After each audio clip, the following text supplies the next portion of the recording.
നമസ്കാരം സാർ. നമസ്കാരം സാറ്, നമ്മുടെ LDF-ഉം CPM-ഉം തെക്കൻ ജില്ലകളിൽ ഒരു വലിയ പ്രതിസന്ധി നേരിടുകയാണ്.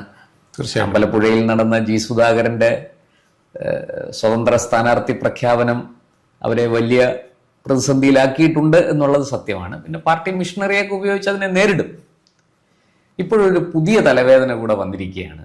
അത് ആലപ്പുഴയ്ക്ക് തൊട്ടടുത്തെന്ന് തന്നെയാണ്. പത്തനംതിട്ട ജില്ലയിലെ ആറന്മുള മണ്ഡലത്തിൽ അവിടെ മുമ്പ് MLA ഒക്കെ ആയിരുന്ന CPM-ന്റെ MLA ആയിരുന്ന പത്മകുമാർ, അദ്ദേഹം ഇപ്പോൾ ജില്ലാ കമ്മിറ്റി അംഗമൊക്കെയാണ്.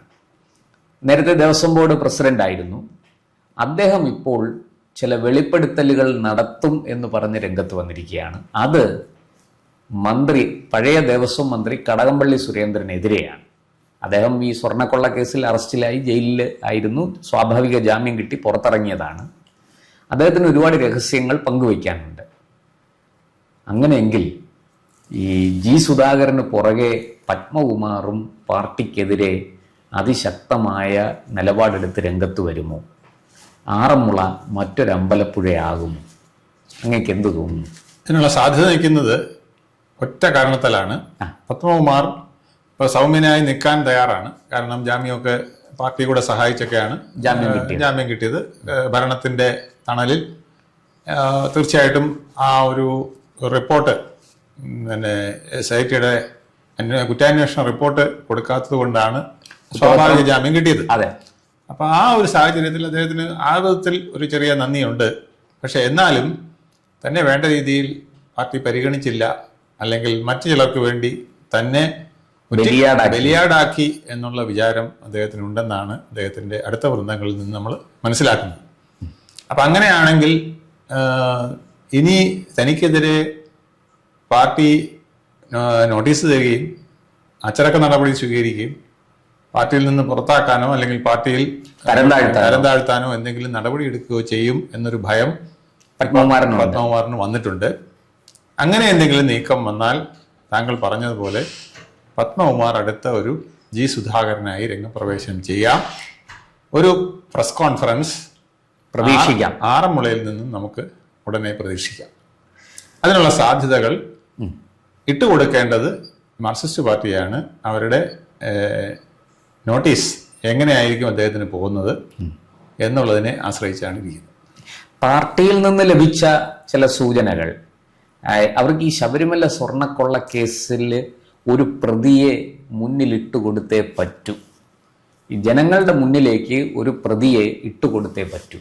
അതവർക്ക് കടകംപള്ളി സുരേന്ദ്രനെ ഇടാൻ സാധിക്കില്ല. നിലവിൽ വാസവൻ ദേവസ്വം മന്ത്രിയാണ്, അദ്ദേഹത്തെ കുരുതി കൊടുക്കാൻ സാധിക്കില്ല. പിന്നെ അവർക്ക് കുരുതി കൊടുക്കാൻ കഴിയുന്ന ഒരാൾ ഇപ്പോൾ ദേവസ്വം ബോർഡ് പ്രസിഡന്റ് സ്ഥാനത്ത് നിന്ന് ഇറങ്ങിയ പ്രശാന്താണ്.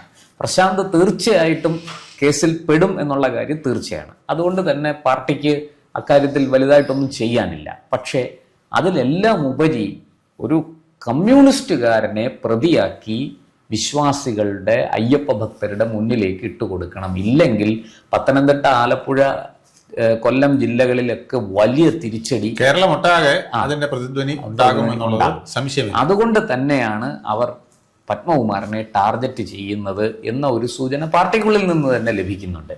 ഈ സാഹചര്യത്തിൽ പത്മകുമാറിന് എത്ര വരെ പിടിച്ചു നിൽക്കാൻ കഴിയും? അവിടെയാണ് അദ്ദേഹം തയ്യാറെടുക്കുന്നത് എന്ന് അദ്ദേഹത്തിന്റെ ഒപ്പം നിൽക്കുന്നവർ പറയുന്നത്. കാരണം പ്രതിരോധം ഇനി ആവശ്യമായിരിക്കുന്നു.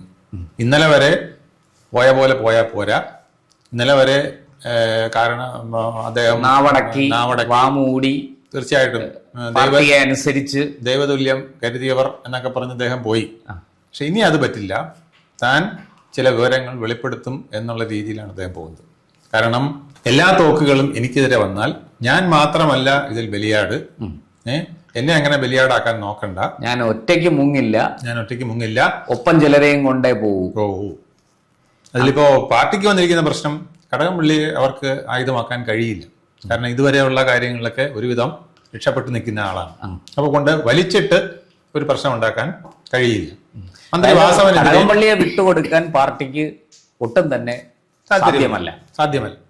പിന്നെ വേണമെങ്കിൽ നല്ല രീതിയിൽ ഒരു ഫൈറ്റ് നടത്തിയാൽ ജയിക്കുമോ എന്നും അവർക്ക് ഒരു തോന്നലുണ്ട്. കാരണം അവിടെ കഴക്കൂട്ടത്ത് കടകംപള്ളി മാത്രമാണ് അരിവാൾ ചുറ്റിക നക്ഷത്രത്തിൽ ഇന്നേ വരെ, ആ നിയോജകമണ്ഡലം ഉണ്ടായ കാലം മുതൽ ഇന്നേ വരെ അരിവാൾ ചുറ്റിക നക്ഷത്രത്തിൽ ചിഹ്നത്തിൽ മത്സരിച്ച് ജയിച്ചിട്ടുള്ള ഏക കമ്മ്യൂണിസ്റ്റുകാരൻ കടകംപള്ളി സുരേന്ദ്രനാണ്. മറ്റൊരാളെ പരീക്ഷിക്കാൻ പോലും പാർട്ടിക്ക് ധൈര്യമില്ല. അപ്പം ഏത് പുഴിക്കടകൻ നടത്തിയും കടകംപള്ളി അവിടെ ജയിക്കുമെന്നുള്ളതാണ് പാർട്ടിയുടെ ഒരു വിശ്വാസം. ഒരു MLA, പിന്നെ അര MLA പോലും അനിവാര്യമാകുന്ന ഒരു കാലഘട്ടത്തിലേക്കാണ് നമ്മൾ ഇനി പോകുന്നത്. മെയ് മാസത്തിൽ ആ കണക്ക് വളരെ നിർണായകമാകും. അപ്പം അതുകൊണ്ട് കടകംപള്ളി ഒന്നാമത്തെ കാര്യം ഇപ്പൊ ഇതുവരെ ഒന്നിലും ഡയറക്റ്റ് ആയിട്ട് ഇൻവോൾവ് ആയിട്ടില്ല, മറ്റുള്ളവരെ ആരോപിക്കുന്നതല്ല.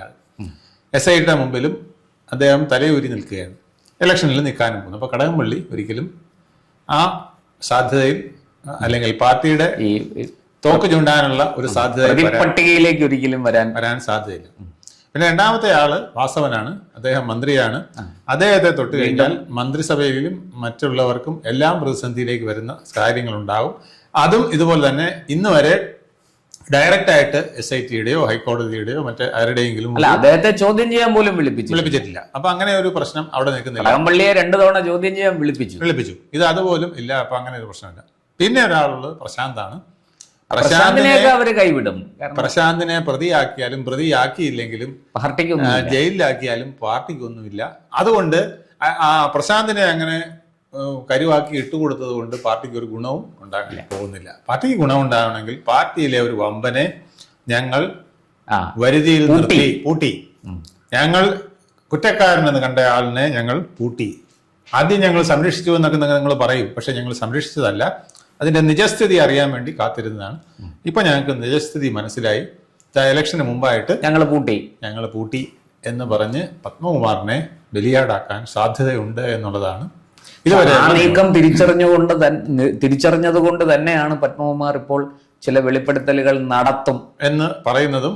അതുപോലെ തന്നെ G. സുധാകരന്റെ വെളിപ്പെടുത്തലുകളും അദ്ദേഹത്തിന്റെ നീക്കങ്ങളും പത്മകുമാറിനും ഒരു ആവേശമായിട്ടുണ്ട്. പത്മകുമാറിന് മാത്രമല്ല മറ്റു പലർക്കും ആ രീതിയിൽ. അത് കേരളത്തിലെമ്പാടും ഒരു വേണമെങ്കിൽ എനിക്കും ചോദ്യം ചെയ്യാം, അങ്ങനെ ഞാൻ കീഴടങ്ങി കൊടുക്കേണ്ട കാര്യമില്ല എന്ന് തോന്നുന്ന ഒരു സാഹചര്യം പലരിൽ നിന്നും വന്നിട്ടുണ്ട്. അതിൽ പത്മകുമാർ അല്പം മുമ്പിലുമാണ് നിൽക്കുന്നത്. കാരണം ഏതാണ്ട് 3 മാസത്തോളം അദ്ദേഹം ജയിലിൽ കിടന്ന് ബുദ്ധിമുട്ടിയതും തനിക്ക് സഹിക്കേണ്ടി വന്ന അപമാനവും താൻ കാരണമല്ല, താൻ അതിനകത്ത് ഒരു കരു മാത്രമായിരുന്നു, പങ്കാളിയല്ല എന്ന് അദ്ദേഹത്തിന് പലരോടും പറയേണ്ടി വന്നിട്ടുണ്ട്. പറഞ്ഞതിൽ സത്യമുണ്ടെന്ന് അദ്ദേഹം സ്ഥാപിക്കാൻ ശ്രമിക്കുന്നുമുണ്ട്. അപ്പൊ അത് എന്തുകൊണ്ട് ജനമധ്യത്തിൽ പറഞ്ഞുകൂടാ എന്ന് അദ്ദേഹത്തിന്റെ കൂടെ നിൽക്കുന്നവർ ചോദിക്കുന്നുമുണ്ട്. അതാണ് ഇനി വരുന്ന ഒരു പ്രധാനപ്പെട്ട വിഷയം. വളരെ ശരിയാണ്. കാരണം പത്മകുമാറിന് ഞാൻ മനസ്സിലാക്കുന്ന ശരിയാണെങ്കിൽ ആറന്മുളയിൽ മാത്രമല്ല, പത്തനംതിട്ട ജില്ലയിൽ പല സ്ഥലത്തും സ്വാധീനമുണ്ട്. ചെങ്ങന്നൂരിൽ, അടൂരിൽ ഒക്കെ പത്മകുമാറിന്, പത്തനംതിട്ടയിലെ പാർട്ടിയിൽ പത്മകുമാർ എന്ന് പറയുന്നത് ഒരു 20 വർഷമായിട്ട് വളരെ അനിഷേധ്യനായി നിൽക്കുന്ന തലയെടുപ്പുള്ള നേതാവ് തന്നെയാണ്. അദ്ദേഹത്തിനെ ചോദ്യം ചെയ്യാൻ, അദ്ദേഹത്തിനെ ഒന്ന് മുഖത്ത് നോക്കി താങ്കൾ ഒന്നുമല്ല എന്ന് പറയാൻ അവിടെ ധൈര്യപ്പെടുന്ന ആരുമില്ല. ആ അവസ്ഥയിൽ നിൽക്കുമ്പോൾ അദ്ദേഹം പാർട്ടി വിധേയത്വം പൂർണ്ണമായും കാണിച്ചിട്ടുമുണ്ട്. നിർണായക നിമിഷത്തിൽ പിണറായി വിജയനൊപ്പം നിൽക്കുകയും VSനെ തള്ളിപ്പറയുകയും വരെ ചെയ്ത ആളാണ്. മറ്റു പലരും ചെയ്യാതിരുന്ന കാലത്ത് പോലും അത്തരത്തിലൊരു നടപടിയെടുത്ത് മുന്നോട്ട് വന്ന ആളാണ് പത്മകുമാർ. ആ പത്മകുമാറിന് അതിനൊന്നും തക്ക ഒരു മാന്യത, ബഹുമാനം കിട്ടിയില്ല എന്ന് G. സുധാകരൻ ഇപ്പൊ കംപ്ലൈന്റ് പറയുന്ന പോലെ പത്മകുമാറിനും ഒരുപാട് കംപ്ലൈന്റ്. പക്ഷെ സാർ, അവിടെ ഒരു സംശയം, G. സുധാകരനോട് അല്ലെങ്കിൽ G. സുധാകരനോളം തലയെടുപ്പുള്ള ഒരു നേതാവാണോ പത്മകുമാർ? ഒരിക്കലുമല്ല. അതിനൊക്കെ യാതൊന്നുമില്ല. ക്വാളിറ്റി വൈസ് ആയാലും, രാഷ്ട്രീയ പക്വത വെച്ചായാലും, സത്യസന്ധത വെച്ചായാലും, ധാർമ്മികത വെച്ചായാലും, ജനകീയ ബന്ധം വെച്ചായാലും, ജനകീയൻ എന്നുള്ള സ്റ്റാൻഡ് വെച്ചായാലും ഒന്നുമല്ല. പക്ഷേ പത്മകുമാർ വിചാരിച്ചാൽ പാർട്ടിക്ക് കേടുപാടുകൾ ഉണ്ടാക്കാമെന്ന് മാത്രമല്ല, അങ്ങനെയുള്ള ഒരു നേതാവ് പത്തനംതിട്ടയിൽ ഇല്ല താനും. പത്തനംതിട്ടയിൽ അല്പമെങ്കിലും പിന്നെ പറയാനുള്ളത്, നമ്മുടെ റാന്നിയിൽ നിന്ന് ജയിച്ച ഇപ്പൊ ജയിച്ച കഴിഞ്ഞ തവണ ഇപ്പൊ ജയിച്ചതല്ല, മുമ്പത്തെ നമ്മുടെ പിന്നെ ഇപ്പൊ ജില്ലാ സെക്രട്ടറി ആയിരിക്കുന്ന രാജു എബ്രഹാം മാത്രമാണ് പിന്നെ അവിടെ ഒരുവിധം ജനകീയനെന്നോ അല്ലെങ്കിൽ പാർട്ടിയുടെ ഒരു മുഖമായിട്ട് അവതരിപ്പിക്കാൻ കഴിയും പറ്റുന്ന ഒരാള് ഉള്ളത്. ആ നിലയ്ക്ക് ഒരു രണ്ടാമനായിട്ട് പത്മകുമാറിനെ തീർച്ചയായിട്ടും ഉൾപ്പെടുത്താം, അതിന് യാതൊരു സംശയമില്ല.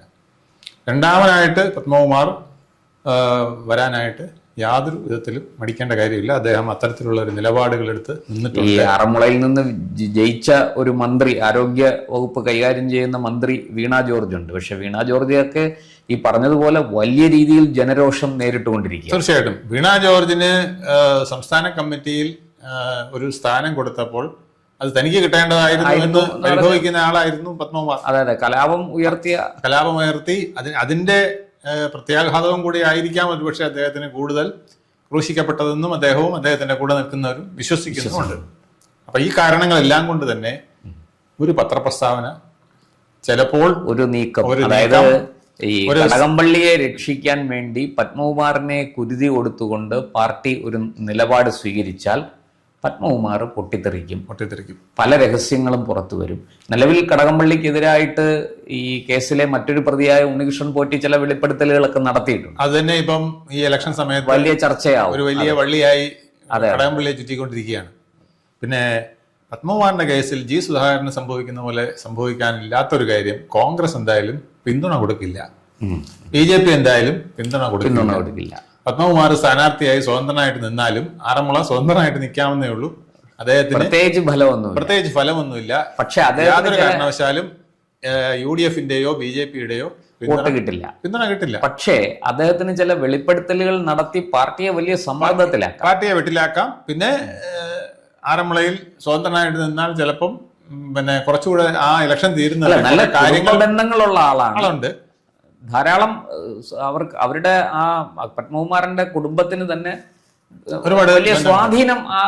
പിന്നെ വീണ ജോർജാണ് മത്സരിക്കുന്നതെങ്കിൽ അത് അവരോട് എതിർപ്പുള്ള ഒരുപാട് വോട്ടുകൾ അവിടെ ഉണ്ട്, പാർട്ടി വോട്ടുകളുണ്ട്. അത് ചിലപ്പോൾ വേറെ ഇവർക്ക് വേണ്ട, വേറെ ആർക്ക് കുത്തണമെന്ന് ചോദിച്ചാൽ പത്മകുമാർ ഉണ്ടല്ലോ എന്ന് പറഞ്ഞ് പത്മകുമാറിന് കുത്തി കൂടായികയും ഇല്ല. അങ്ങനെയൊക്കെ വന്നാൽ UDF-ന് അനായാസ ജയം, അല്ലെങ്കിൽ UDF-ന് അല്ലെങ്കിൽ BJP-യുടെ സ്ഥാനാർത്ഥി ആരാണെന്ന് അറിഞ്ഞിട്ടില്ല. അതെ, BJP-യുടെ സ്ഥാനാർത്ഥി കുമ്മനം രാജശേഖരനാണെന്ന് കരുതുന്നു. അതല്ലെങ്കിൽ ചിലപ്പോൾ MT രമേശ് എന്നും പറഞ്ഞു കേൾക്കുന്നുണ്ട്. അപ്പൊ അതൊന്നും പൂർണ്ണമായിട്ടും നിശ്ചയമായിട്ടില്ല. എന്തായാലും പത്മകുമാർ ഇനി മത്സരിച്ചില്ലെങ്കിൽ പോലും ഒരു പത്രപ്രസ്താവന നടത്തുന്നത് പോലും ഈ കുനിന്മേൽ കുരു വന്ന് നിൽക്കുന്ന സമയത്ത് ദോഷമായി വരും. തീർച്ചയായിട്ടും നമുക്ക് കാത്തിരിക്കാം. ആറന്മുള മറ്റൊരു അമ്പലപ്പുഴയാകുമോ? അതെ, ഈ പറഞ്ഞതുപോലെ പത്മകുമാറിന്റെ വെളിപ്പെടുത്തലുകൾ കഴക്കൂട്ടത്ത് മാത്രമല്ല, തെക്കൻ ജില്ലകളിൽ തിരുവനന്തപുരം, കൊല്ലം, ആലപ്പുഴ, പത്തനംതിട്ട ജില്ലകളിൽ പാർട്ടിക്ക് വലിയ പത്മകുമാർ വെളിപ്പെടുത്തൽ നടത്തിയാൽ അത് കേരളത്തിലെ 140 മണ്ഡലത്തിലും പ്രതിഫലിക്കും. സംശയമില്ല. തീർച്ചയായിട്ടും നമുക്ക് കാത്തിരിക്കാം എന്താണ് ഇനി സംഭവിക്കാൻ പോകുന്നതെന്ന്. വരട്ടെ. പറഞ്ഞതുപോലെ പത്മകുമാറിനെതിരെ നടപടിയൊക്കെ എടുക്കാൻ ശ്രമിച്ചാൽ പത്മകുമാർ പ്രതികരിക്കും. അക്കാര്യത്തിൽ സംശയമില്ല. കൂടുതൽ വാർത്തകളും വിശേഷങ്ങളും നേരിട്ട് ലഭിക്കാൻ ജനങ്ങളിൽ നിന്ന് ജനങ്ങളിലേക്ക് ജനഭൂമി ന്യൂസ് സബ്സ്ക്രൈബ് ചെയ്യൂ. ബെൽ ബട്ടൺ അമർത്താനും മറക്കരുത്.